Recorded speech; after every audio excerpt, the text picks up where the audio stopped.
Olá, começamos mais um Frente a Frente e nossa entrevista hoje é com a economista e professora da Universidade Federal de Alagoas, Luciana Caetano, que lançou este mês, durante a Semana da Economia da UFAL, o livro que trata do elo entre desigualdade regional e desigualdade social.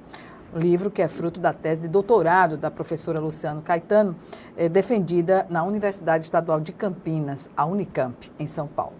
Portanto, eu agradeço antecipadamente, professora, a sua presença mais uma vez e agora para falar da produção de um livro, produto de uma tese de doutorado. O livro que aborda essas desigualdades sociais e regionais no país e demarca um tempo, a partir de quando e por quê? Pois é, primeiro que a desigualdade social, ela é atemporal, mas é preciso, para um trabalho acadêmico, você precisa ter um recorte até para você conseguir dar conta do desafio dessa pesquisa. Se a gente pegar desde o início da colonização no Brasil, obviamente aí você tem muito claramente uma desigualdade social.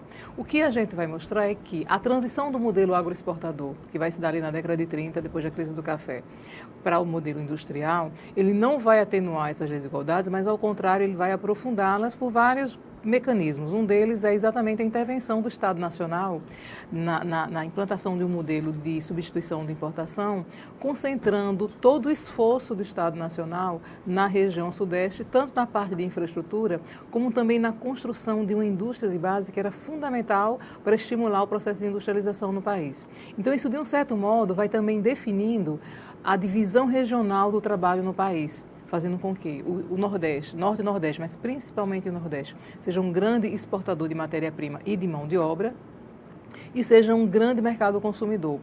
A região Sudeste, por sua vez, mas particularmente o estado de São Paulo, se coloca aí como um grande produtor de manufaturas. E a isso também vai estar associado a uma adoção de políticas macroeconômicas com tarifas cambiais diferenciadas, com taxas de juros, com empréstimos internacionais cujo ônus vai ser socializado para o país inteiro, mas vai beneficiar primordialmente quem está na liderança do processo de industrialização no país. Que é o centro-sul do país. Exatamente, mas particularmente o estado de São Paulo. Se você pega, por exemplo, da década de 30 até a década de 70, e se você pegar o tamanho da população do estado da Bahia e do estado de São Paulo, o estado da Bahia ia ter ali menos de 3% de densidade demográfica, hoje tem 22%, e o estado da Bahia tinha 18% e vai perder, vai para menos de 13%. Então, há uma inversão. Desigual, é uma relação desigual. Era desigual, Bahia tinha uma população maior, e o estado de São Paulo menor, mas à medida que o processo de industrialização vai se concentrando no estado de São Paulo, o fluxo migratório vai ser intenso demais para lá, porque as pessoas vão em busca de emprego,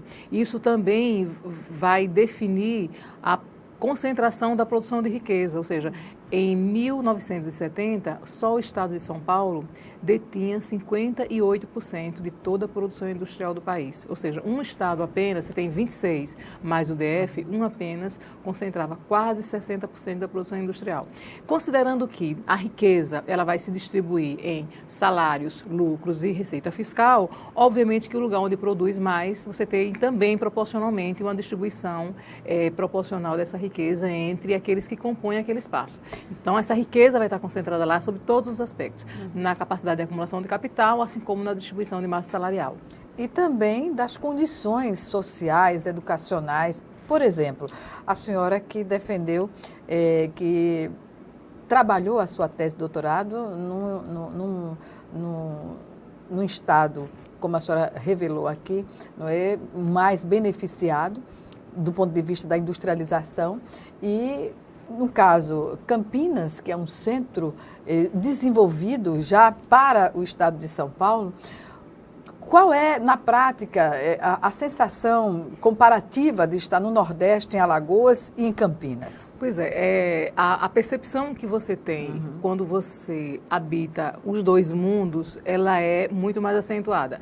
Uma coisa é você nascer em Arapiraca e viver o tempo todo lá, sem cruzar as fronteiras. Sem parâmetros. Outra coisa é você nascer em Arapiraca, vir para Maceió, depois você vai para Campinas, que é um dos centros mais desenvolvidos do país, inclusive com a instituição de ensino que tem uma estrutura muito diferente das que a gente dispõe aqui. Então, obviamente que você fazer essa trajetória te dá uma percepção exatamente da dimensão da desigualdade, que sendo multidimensional, ela vai se revelar na economia, nas questões políticas, sociais. Então, obviamente que isso ajuda muito, inclusive, na própria elaboração do texto, considerando a própria experiência de vida.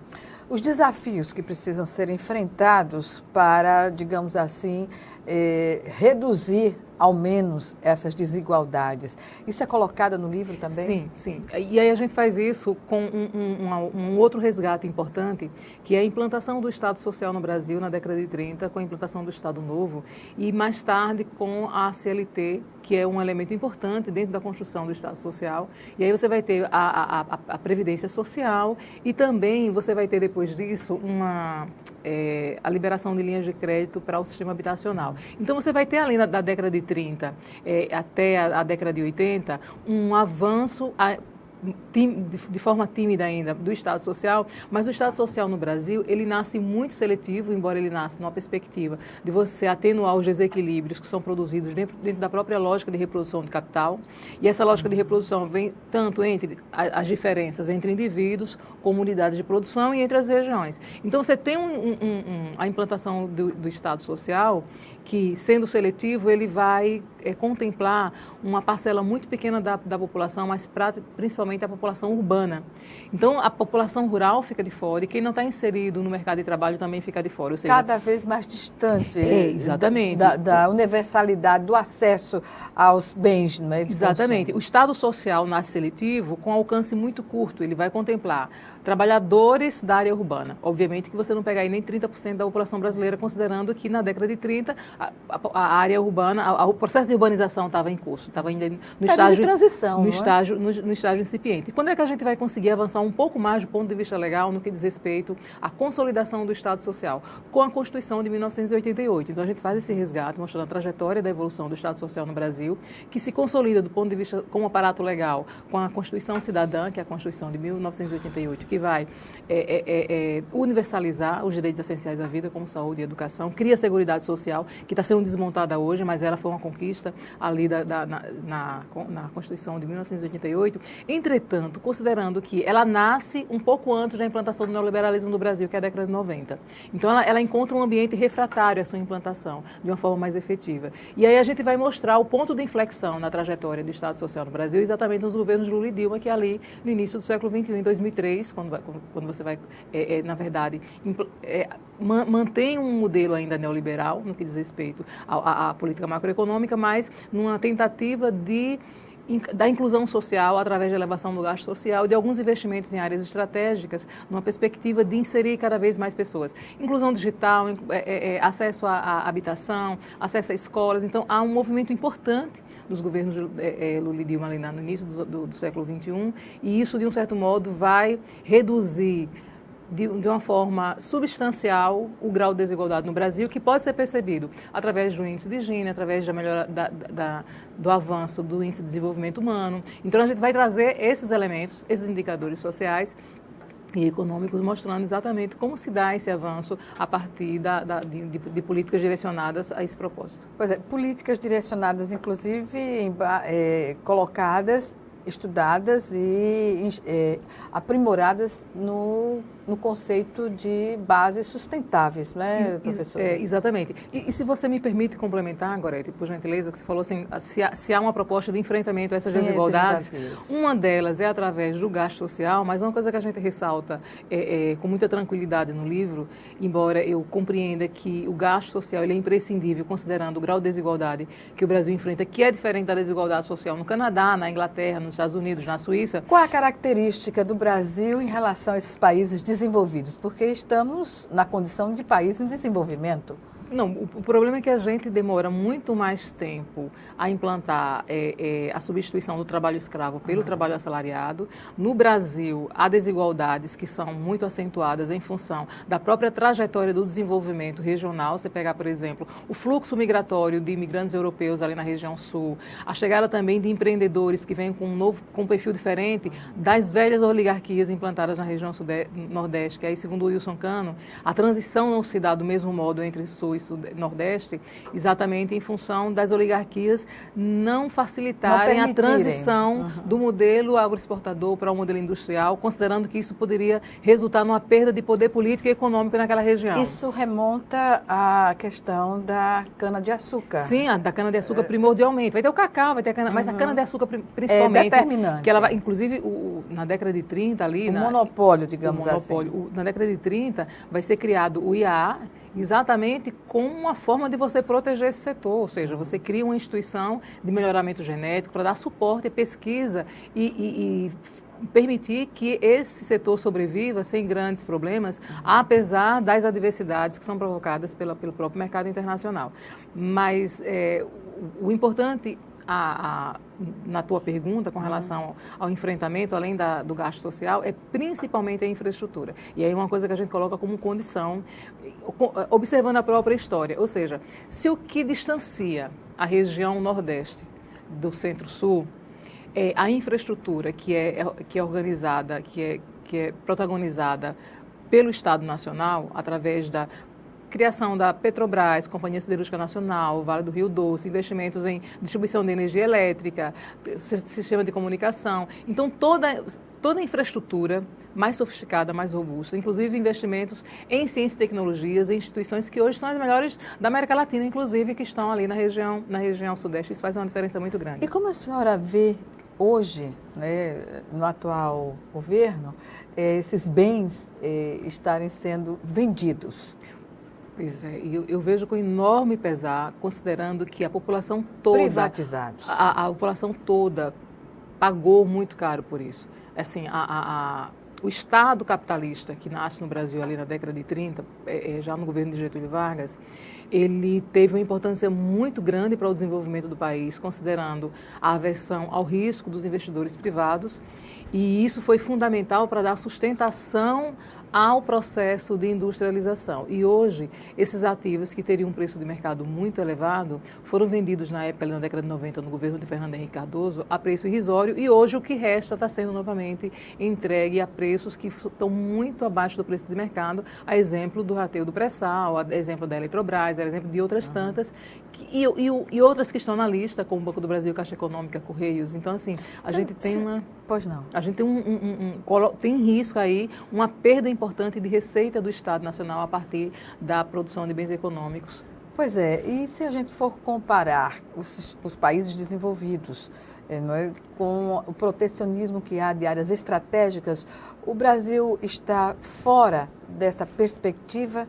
Pois é, você tem países como Estados Unidos que adota políticas protecionistas, principalmente com relação ao bloqueio de entrada de produtos. Você pega Estados Unidos, por exemplo, já bloqueou o abacate do Chile e do México. Então, você pega a França, que tem uma política protecionista muito forte para a área agrícola. Normalmente, os países de primeiro mundo, eles são os que mais protegem a sua balança comercial. Sobretudo em commodities. Inclusive, né? fazendo enfrentamento à Organização Mundial de Comércio. A gente não, a gente faz exatamente o contrário. A gente, sem que ninguém faça nenhum apelo, a gente entrega tudo de graça. Então, isso é muito grave o movimento que eu vejo hoje. E em alguém que tem um discurso nacionalista, o que é mais grave, ou seja, ou alguém não compreende qual o significado de nacionalismo, ou então alguém despudoradamente tentou enganar essa população. Pois é, porque no plano pessoal a gente sabe que vender patrimônio não é a solução de qualquer problema financeiro. E pode se aplicar isso ao país também. Claro, e mais ainda, os países que o Brasil tenta imitar, pelo menos no discurso de quem está à frente do governo atualmente, é a questão da dívida. Você pega países como Estados Unidos e Japão, tem uma dívida muito acima de 100% do PIB. Então, a questão não é o endividamento, a questão é como você administra essa dívida. Uhum. E a gente tem um grau de endividamento muito abaixo. Claro que a gente está falando aí de países que tem uma taxa de juros muito baixa em relação ao Brasil, mas o que a gente precisa é manter uma taxa de juros relativamente baixa e ter uma taxa de câmbio que seja razoável para a gente não comprometer a balança comercial, mas também não comprometer o saldo da dívida externa, que esse é o grande dilema. Perfeito. Professora Luciana Caetano, nós vamos chamar agora o nosso primeiro intervalo. E o Frente a Frente está de volta em 1 minuto. Até já.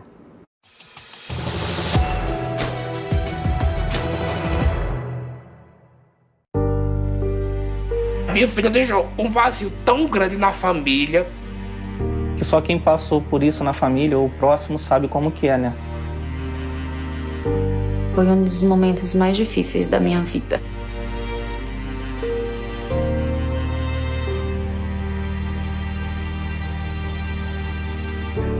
Minha filha não era doente, muito saudável, nunca foi doente.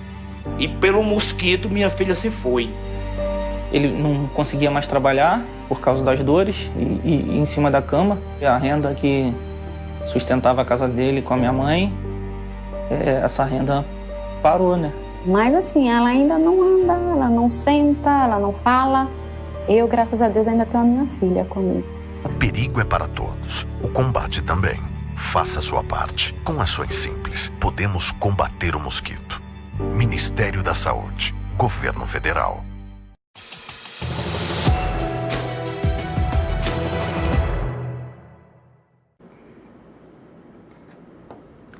De volta com o Frente a Frente, que hoje recebe a professora doutora Luciana Caetano, que lançou recentemente um livro intitulado Elo entre Desigualdade Regional e Desigualdade Social aqui no Brasil, demarcando a partir da década de 30, a período de transição aí da nossa economia como um todo e da história recente do país. E aí eu pergunto, professora, dentro desse olhar crítico sobre a nossa realidade hoje, na perspectiva daqui para frente. Por exemplo, o seu livro questiona as distorções salariais também, decorrentes dessa economia, e foi uma constante. A distorção salarial no Brasil sempre foi uma constante, independentemente de governo que venha assumir o país. Portanto, o que dizer dessa perspectiva quando a gente já passou por uma reforma ou contra-reforma, como se costuma chamar, trabalhista? Pois é, na verdade, uma das fontes de desigualdade é exatamente a renda. Então, como eu falei inicialmente, a desigualdade social é um fenômeno multidimensional. Então, ele não está atrelado somente à renda. Entretanto, a renda é um elemento importante na construção dessa desigualdade. E a renda, ela está atrelada à estrutura produtiva, porque é a partir da estrutura produtiva que são definidas as ocupações de renda mais alta ou mais baixa. Quando eu falei da divisão regional do trabalho no Brasil, o que eu estava me referindo é exatamente a você ter nas regiões norte e nordeste um percentual maior de produção agrícola, de atividades informais, de atividades compatíveis com baixa remuneração. Enquanto nas regiões sul e sudeste você vai encontrar setores que são de maior conteúdo tecnológico, inclusive no processo de desconcentração da produção no Brasil, que vai acontecer a partir da década de 80, inclusive que vai coincidir também com o processo de desindustrialização. O estado de São Paulo, ele perde um pouco da participação percentual na produção industrial, entretanto, ele vai concentrar muito mais os setores com maior conteúdo tecnológico e os cargos com maior ocupação. Só para você ter ideia, os setores que têm maior renda são indústria extrativa mineral e mercado financeiro. Se você pegar o mercado financeiro hoje, 80% está concentrado na região sudeste. Então, mais de 50% são no estado de São Paulo. Como uma característica, o mercado financeiro, ele não investe em produção. Ele não gera riqueza. Não gera riqueza. Tangível. Ele gera uma riqueza de fictícia. Papéis. Ele gera uma... Pois é, o mercado de papéis. E passando para o setor da indústria extrativa mineral, 80% dos royalties do petróleo hoje estão na região sudeste. Então, você pegar ali Rio de Janeiro, Minas Gerais, São Paulo, Espírito Santo, vai estar ali concentrada mais ou menos 80% dos royalties do petróleo, que é uma renda extra importante para investimentos nas áreas diversas, inclusive na área social.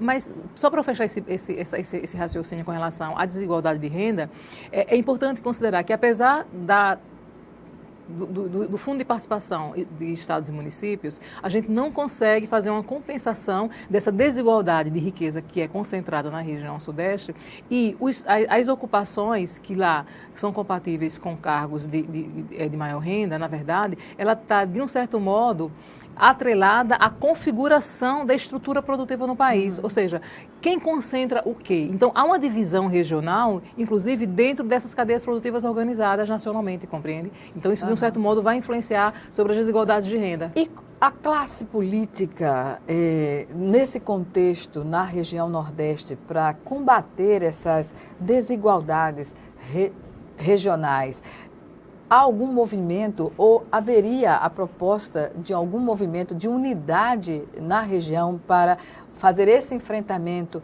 e conseguir superar essa desigualdade? Primeiro é preciso compreender isso, essa trajetória. E eu vou lhe confessar uma coisa, assim, não foi fácil eu defender essa tese na Unicamp. Por quê? Porque é uma resistência da narrativa. Ou seja, se você pegar, por exemplo, a tese de doutorado do professor Wilson Cano, que vai dar origem a um livro, que inclusive eu uso ele também na minha tese, há o discurso de que o Estado de São Paulo não foi beneficiado pelo Estado Nacional, mas que a concentração do investimento lá segue a lógica do investimento privado, do capital. Ou seja, de você ir para onde você espera uma rentabilidade maior. Isso é verdade, mas é uma meia-verdade. Claro que lá era o ambiente mais promissor, mas lá era um ambiente promissor porque o Estado Nacional construiu esse ambiente, ajudou a construir esse ambiente também. Então, há uma boa parte dos investimentos privados, mas há uma parte expressiva dos investimentos públicos, exemplo do que a gente já acabou de falar aqui, de investimentos tanto na infraestrutura como na indústria de base. E isso, de um certo modo, vai demarcando e acentuando, da década de 30 à década de 60, enormemente essas desigualdades regionais no país. Então, se a gente... Voltando para o papel dos parlamentares. A primeira coisa é compreender isso. E a gente tinha uma narrativa que era definida pela região sudeste, mas principalmente pelos intelectuais do Estado de São Paulo, ali até Rio. da representação política no Congresso Nacional. Exatamente. Né? Então, essa narrativa, para a gente desconstruir ela e fazer uma nova discussão, mostrando que as coisas não são bem assim, que, na verdade, você tem uma dívida do Estado Nacional para com as demais regiões, porque elas socializaram o ônus do endividamento externo, de políticas macroeconômicas de favorecimento ao modelo de substituição de importação. Então, é preciso que a gente debata e aprofunde essa discussão para que os parlamentares se apropriem disso e se instrumentalizem para uma disputa de orçamento junto ao governo federal. Só que a gente precisa também ter um governo federal que seja sensível às questões regionais. Me parece que a gente não está no governo que compreenda isso, nem que esteja disposto a isso, a exemplo do que aconteceu agora com o derramamento de óleo, para o qual o governo foi absolutamente omisso. E a outra coisa é os parlamentares se unirem exatamente num consórcio entre os estados, considerando que um Estado individualmente, ele não tem força política e nem recursos suficientes para fazer a compensação desses investimentos. Só para lhe dar um exemplo, o Estado de Alagoas tem 1,6% de representação demográfica da população brasileira, tem apenas 0,7% de participação no PIB, mas quando você vai para a receita tributária, é apenas 0,4%, 0,48%, chega até 0,38% em alguns momentos. Aí você pode me perguntar, mas a que se deve isso? Renúncia fiscal, favorecendo setores que historicamente sugaram esse Estado, o setor sucroalcooleiro principalmente, que é o principal deles. Vai ver a renúncia fiscal do setor sucroalcooleiro. É uma caixinha preta, ninguém tem acesso a essa informação. Então, a postura de quem assume o governo.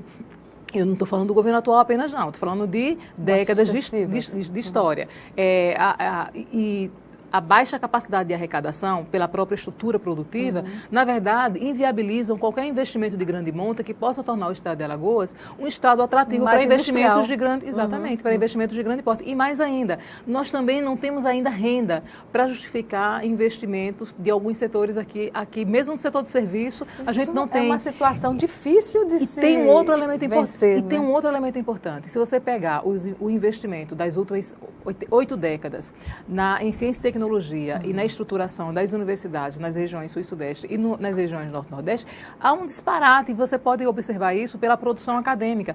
Então, existem estudos hoje que demonstram exatamente não só o número de doutores, o número de pessoas com pós-graduação, mesmo que seja só o mestrado, mas assim também a produção intelectual e mais ainda a produção de produtos que sejam incorporados pelo setor produtivo. Então, a gente tem não é uma diferença, mas um abismo que separa as regiões norte e nordeste das regiões sul e sudeste. A região centro-oeste está começando a se desenvolver agora por conta do agronegócio e também é um olhar para aquela região. Mas o que é importante compreender é que, sem um investimento massivo na infraestrutura e em ciência e tecnologia, as regiões norte e nordeste jamais conseguirão se aproximar das regiões já sudeste desenvolvidas. Exatamente. Professora, nesta questão da desigualdade social, há quem insiste em afirmar, e aí não são pessoas comuns, são os próprios economistas, um segmento de que isso é um problema individual, que a extrema pobreza está relacionada à falta de iniciativa ou preguiça existente na sociedade. O que dizer sobre essa percepção? Nossa, bom, isso eu espero que tenha sido superado. Hoje você tem vários economistas que são heterodoxos e que são de formação marxista e keynesiana, que vão exatamente na direção contrária a essa tese de que a pobreza é um problema individual. A pobreza, ela é um problema do Estado, ela se constitui a partir de relações sociais e com o aparato do Estado, e é importante, inclusive, que quem assuma o governo compreenda isso de modo que possa elaborar políticas públicas numa perspectiva de atenuar essas desigualdades sociais, porque elas são geradas dentro da própria lógica de reprodução do capital. A desigualdade é muito grande. Você tem vários autores, Marx é um deles, que vai tratar de como essa riqueza é apropriada, como é desigual. Porque o ciclo de pobreza perpassa várias gerações. Perpassa várias gerações e uma família que é muito pobre, dificilmente você consegue que ela dê condições a que um filho ascenda socialmente. E mais ainda, a dificuldade de acesso à educação. Vou dar um dado que a Sônia Drive traz um artigo dela sobre a seletividade do Estado Social no Brasil. Na década de 80, menos de 10% das famílias com até 2 salários mínimos tinham pessoas com o ensino segundo grau completo.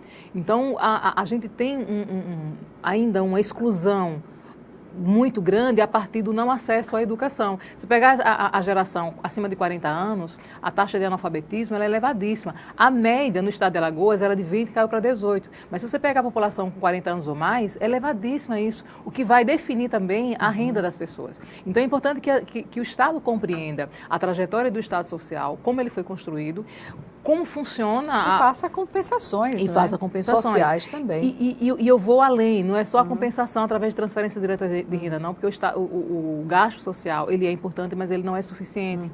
O que eu estou querendo mostrar é que é importante inserir as pessoas através do mercado de trabalho. Então, ou a gente insere pessoas, dando a ela condições de produzir, mesmo que autonomamente, ou então a gente vai continuar negligenciando o problema da desigualdade e sem compreender que ele é um problema social e que ele também é um problema de Estado, e sendo um problema social, portanto, é um problema de todo mundo e a gente precisa tratá-lo com devido respeito e compreendendo que a arrecadação tributária ela é fundamental para fazer essas compensações. Então, a estimativa, digamos assim, de orçamento do Estado tem que, tanto a LOA, o projeto de lei orçamentária anual, como também o plano plurianual, devem ser observados esses instrumentos para a aplicação devida desses recursos em áreas que necessitam mais atenção. De maior vulnerabilidade social. Exatamente. E mais ainda, a possibilidade de você criar condições para que as pessoas possam gerar emprego e renda, independente de onde ela more.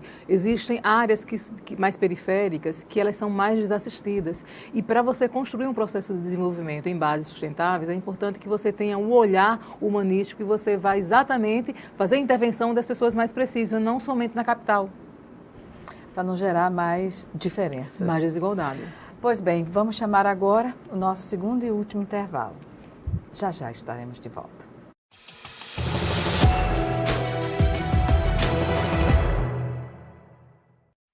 Quem doa sangue, doa esperança. Recebe sorrisos, alegria e confiança. Quem já doou sabe o bem que faz. O coração se alegra pra doar mais. Doe sangue regularmente. Não importa o tipo que você pertence, seja A, B, O ou AB, tem sempre alguém esperando você. Doe sangue regularmente. Não importa o tipo que você pertence, seja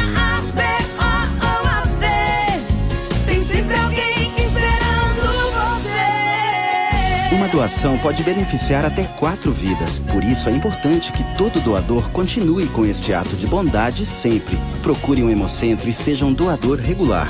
Doe sangue regularmente e ajude a quem precisa. Ministério da Saúde, Governo Federal.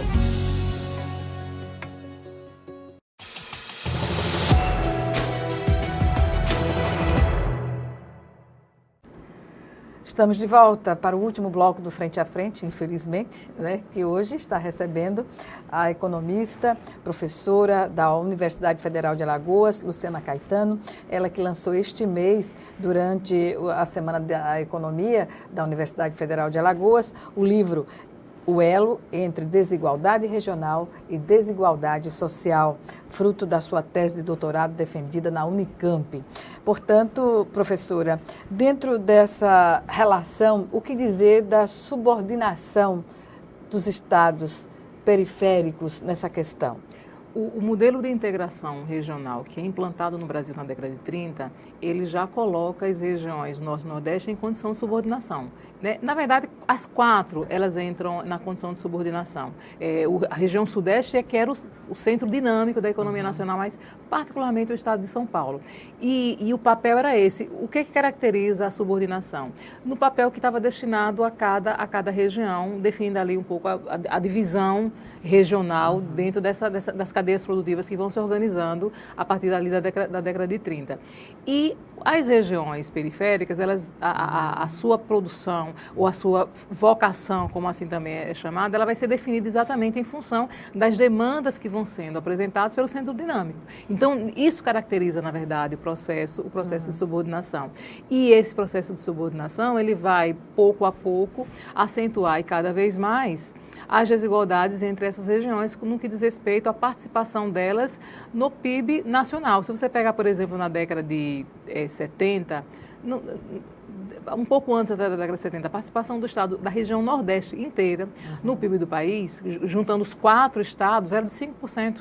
Hoje está em torno de 10, 12, fica variando, mas quando você vai pegar ali na década de 70, que é o auge da concentração da riqueza na região Sudeste, você vai pegar a participação das regiões Centro-Oeste e Norte, era menos de 1% de participação no PIB. Você pega a região Sudeste, era 80% do PIB, ou seja, 80% da produção no Brasil era concentrada na região Sudeste e 12% na região Sul. O resto ficava para os demais estados. Quando você vai pegar quantos estados dominavam essa produção, vai ser 4 ou 5. Então, é importante que a gente compreenda o que caracteriza essa subordinação e essa subordinação, inclusive, vai perpetuar as desigualdades regionais, considerando as condições de acesso, tanto a bens de consumo, quanto a educação e a possibilidade de se inserir no mercado de trabalho com a renda mais elevada. Professora, e hoje, atualmente, como se observa esse movimento de migração, inclusive de nordestinos e pessoas do norte do país, dessas regiões que estão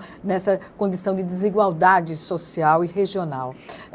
Há um movimento mais, digamos assim, menor de migração? Na verdade, o que vai acontecer ali no início dos anos 2000, com o processo de desindustrialização e uma perca de vitalidade do estado de São Paulo, principalmente, vai ser um fluxo fazendo um movimento contrário. Ou seja, a partir do momento que você tem... Se inverte, não é? Se inverte, não com a força que se deu ali da década de 30, da década de 70. Mas o que vai acontecer no Brasil, exatamente a partir do início dos anos 2000, em função de um superaquecimento, de poluição, de trânsito, você vai ter um retorno de algumas pessoas que tinham migrado do Nordeste para a região Sudeste, pessoas que ainda têm um vínculo com a região Nordeste vêm para cá, ou pessoas que vêm visitar e voltam, vêm passar férias, se aposentam e vêm para cá. Então, o que a gente vai observar no Brasil, no que diz respeito ao fluxo migratório, é um movimento contrário a partir do momento que você cria melhores condições, inclusive de instalação de empreendimentos nessas regiões que estavam começando a se desenvolver um pouco mais. É impressionante quando você pega os dados a partir do IBGE, principalmente, o acesso ao consumo e o surgimento de novos empreendimentos ali a partir da liberação de linhas de crédito, do investimento na perspectiva de redução do déficit habitacional, da liberação de linhas de crédito para a compra de motocicletas. compra de motocicletas, surge um novo setor que é a entrega de mercadorias por motoboy, de transporte, né? É o taxista que é o motoboy agora. Então, assim, você tem várias atividades, mesmo na informalidade, que vão surgir a partir dessa liberação da linha de crédito e, portanto, da criação de oportunidades de inserção das pessoas no mercado de trabalho, fazendo com que, mesmo no mercado formal, a gente tinha ali 29 milhões de pessoas inseridas em 2002, em 2014 nós tínhamos 49,6, a gente joga 21 milhões de pessoas no mercado de trabalho formal de 2002 a 2014, quando nós tínhamos 29, a gente quase duplica. A gente consegue aumentar o salário real de 2002 a 2014 em 80%, isso não é pouca coisa para um país desigual, e é exatamente isso que vai fazer com que a desigualdade de renda diminua no Brasil. A taxa de desemprego no Brasil hoje é preocupante do ponto de vista de reverter essa situação? Ela é preocupante, sobretudo, porque a gente tem hoje políticas macroeconômicas equivocadas de retirada do gasto público, com aumento da privatização e tirando qualquer perspectiva de retomada de crescimento, porque a gente precisa distribuir renda para retomar o crescimento da economia brasileira. Como vai acontecer ali de 2002 a 2014? O que é que você faz de 2002 a 2014? Você tem um aumento do gasto governamental, você tem uma redução de carga tributária para setores estratégicos, como a indústria automobilística e a indústria da construção civil. Isso, de um certo modo, esses setores tinham uma grande capilaridade em várias cadeias produtivas organizadas. Isso, de um certo modo, vai culminar com a contratação de novas pessoas e com a geração de renda nas mais diversas áreas, tanto no mercado de trabalho formal quanto informal. O que é que a gente tem hoje? O movimento contrário. Você dá uma puxada de freio de mão nos gastos governamentais, você tem uma reforma trabalhista que aumenta o grau de vulnerabilidade no mercado de trabalho, você tem um congelamento do gasto público, que, na verdade, ele vai ser pior na prática, porque ele foi um corte, principalmente nas universidades e também na saúde. Isso, de um certo modo, vai esvaziar, asfixiar as economias, principalmente as economias periféricas, que dependiam da transferência direta de renda. Então, você já consegue ver os dados que são produzidos pelo IBGE e por outras instituições de pesquisa, que de 2015 a 2018, a gente já teve um aumento da mortalidade infantil, um aumento da taxa de pobreza, um aumento de tudo que é coisa ruim. As pessoas estão nas ruas, voltaram às ruas, Exatamente. Né? Então, Pedintes. nem no mercado informal você consegue inserir mais pessoas, porque você diminuiu o volume de renda circulando na economia.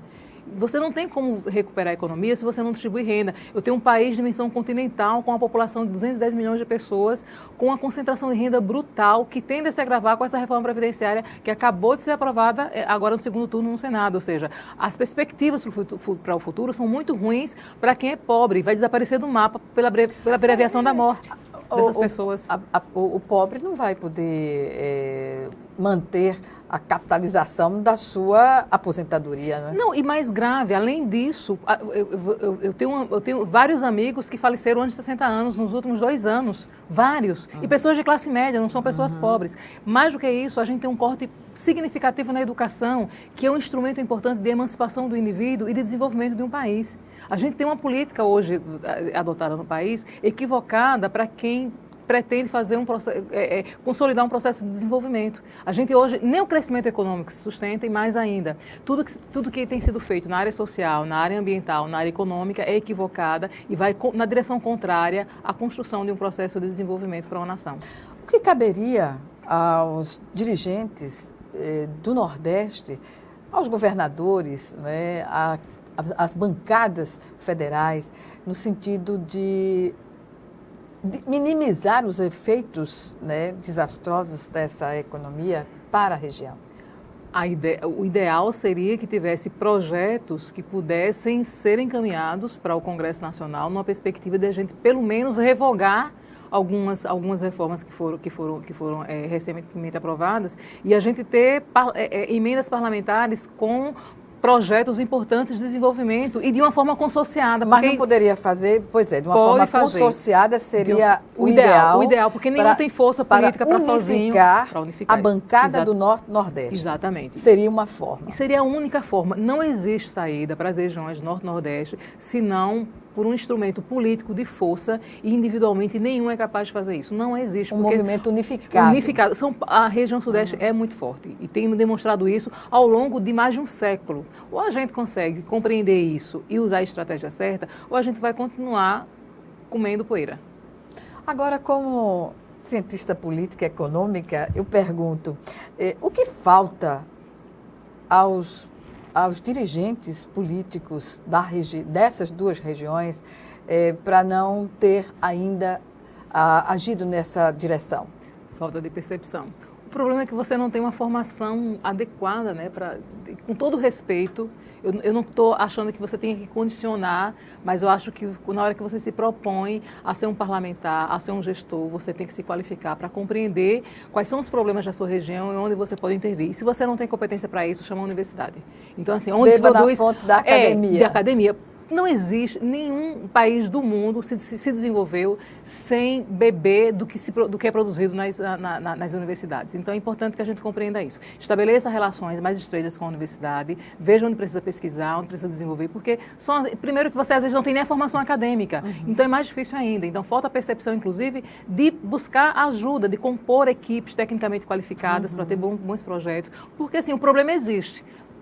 É preciso percebê-lo e é preciso ter projetos para resolver. Em tempos financeiros bicudos, a universidade é gratuita, está ali com toda a sua experiência, não é? E com os projetos prontos para serem aplicados. Nos demandem, né? Nos demandam a universidade. E você tem área de química, área de economia, área de administração. Mas é difícil, professora, ao longo da existência dessa relação, que os governos bebam na fonte desse conhecimento? Não, difícil não é preciso fazer um movimento, né, de parceria. Não, né? eu me refiro, institucionalmente. Eu não me fiz entender. Eu pergunto, o que é que se observa ao longo, né, da existência dessa condição? Os governos não bebem na fonte? Não, a gestão, inclusive, assim, algumas... Existe, porque assim, o Estado é feito de outros entes, né, que são os municípios. E você vai ter vários casos de devolução de recursos porque ninguém sabia o que fazer com ele. Obviamente tem das universidades. Exatamente, ou seja, você não tem nem equipe para elaborar um projeto, nem você tem a competência de falar assim, tem alguém na área tal, na área de química, na área de economia, na área de administração, para que a gente consiga dar conta disso, mas nem isso é feito, ou seja, isso demonstra uma omissão mesmo. O trato com o dinheiro público com pouco grau de responsabilidade, compreende? Então, isso é lamentável. A gente não tem como intervir. A universidade não pode intervir na gestão nem do município, nem do Estado, se ela não for convidada para isso. A gente não pode chegar lá e se impor. Né? Que conclusão chega a sua tese de doutorado nessa área? De que uma das coisas que a gente já defendia era exatamente esse consórcio entre os estados que compõem as regiões Norte e Nordeste, para que demandem o Estado Nacional uma perspectiva de que haja uma compensação por toda a omissão que houve ao longo das últimas décadas. Um século praticamente, né? Você pega a lei da década de 30 até os dias atuais, porque não adianta a gente transferir renda, até porque a transferência de renda ela é insustentável, considerando que você precisa da autonomia na geração de riqueza. Então, sem investimento em infraestrutura, a gente não vai conseguir tirar as regiões Norte e Nordeste da condição que a gente encontra ela hoje. Professor, estamos nos 2 minutos finais da nossa entrevista, infelizmente. E aí eu pergunto, o livro vai estar disponível na Bienal? Foi ótimo você perguntar isso. O livro, o lançamento, vai ter um lançamento na Bienal também, ele vai ser lançado na Bienal. A gente tinha uma mesa e acabou retirando para dar espaço a uma palestra que a gente está trazendo do professor Márcio Postman, que ele vai estar analisando. O tema é a primeira década perdida do século XXI, será dia 6 de novembro, às 14 horas, no Pavilhão das Oficinas, na Sala 8. É importante, Márcio é uma voz, é importante, pelo menos na área de economia, nas ciências sociais, eu acho que vale muito a pena. Eu convido toda a população a ir assistir a essa palestra. E o livro foi feito, inclusive, uma parceria entre a EduFal e a Fundação Perseu Abramo, que é presidida pelo Márcio, que foi meu orientador no doutorado, que faz o prefácio do livro, inclusive. Está já disponível na EduFal, pode ser comprado pelo site da EduFal. E-book também? E no e-book vai sair gratuitamente, inclusive, pelo site da Fundação Perseu Abramo. Uma das razões da gente ter feito a parceria era exatamente colocá-lo disponível gratuitamente. Colocá-lo na mesa de discussão. Né? Exato. Eu gostaria que o Estado me chamasse para a gente discutir esse tema e que a gente tivesse uma reunião entre os governadores dos estados nordestinos para que a gente aprofundasse a discussão sobre os caminhos para a gente conseguir diminuir essa desigualdade entre Norte e Nordeste, Sul e Sudeste. E social. Pois é. Não só regional. Não só regional, mas social e econômica, né? Assim, elas estão exatamente. juntas na desigualdade regional. Eu agradeço mais uma vez a sua participação e sucesso no lançamento desse livro, que tem uma contribuição ímpar para as saídas, não é, que podem ser encontradas para a nossa situação. Eu é que agradeço a oportunidade, sou muito grata por esse espaço e eu espero encontrá-la na Bienal. Estarei, certamente. Obrigada e até lá.